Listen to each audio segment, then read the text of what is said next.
तमिलनाडु के छोटे से शहर रामेश्वरम में समुद्र की लहरों और पंछियों की मधुर आवाज के बीच एक साधारण परिवार में एक असाधारण बालक का जन्म हुआ, अब्दुल कलाम। 15 अक्टूबर 1931 को जन्मे इस बालक के पास धन दौलत नहीं थी, लेकिन संस्कार, मेहनत और ईमानदारी की पूंजी भरपूर थी। उनके पिता एक नाविक थे, माँ एक सरल गृहिणी, लेकिन उनके सपने किसी राजा से कम नहीं थे। छोटे से अब्दुल के मन में हमेशा सवाल होते, क्या इंसान भी आसमान में उड़ सकता है? वे घंटों पक्षियों को उड़ते हुए देखते और उनके मन में वैज्ञानिक बनने की इच्छा जाग उठती। मगर हालात इतने आसान नहीं थे। अपनी पढ़ाई जारी रखने के लिए वे अखबार बेचते, गलियों में दौड़ते, सपनों को सीने से लगाए आगे बढ़ते रहे। समय बीता गया और उनका सपना उन्हें ले गया Madras institute of technology MIT तक, लेकिन वहां भी चुनौतियां थीं। उनकी फीस भरने के लिए उनके परिवार को कठिनाइयां झेलनी पड़ी।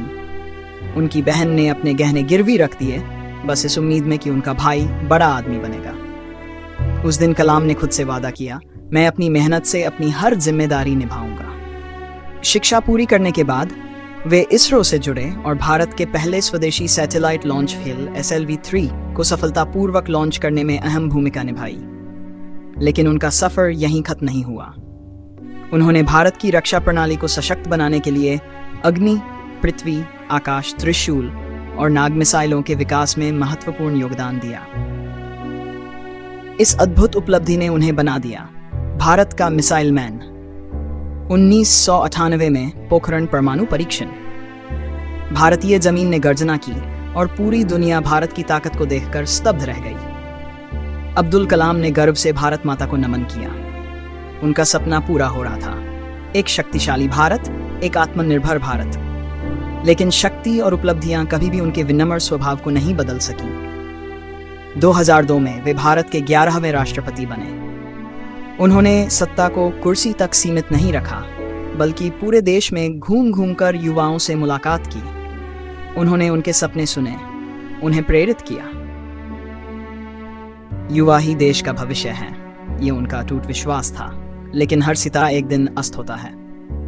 27 जुलाई 2015, जब वे IIM शिलांग में छात्रों को संबोधित कर रहे थे, अचानक मंच पर गिर पड़े।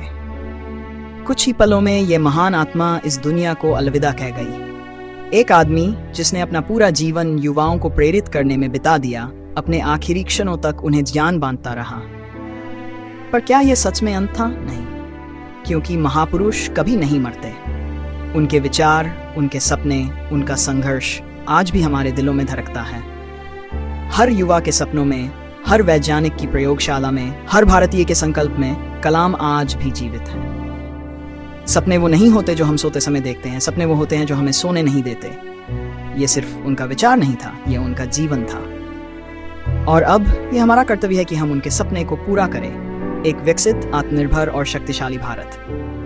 डॉक्टर APJ अब्दुल कलाम सिर्फ एक नाम नहीं, एक प्रेरणा,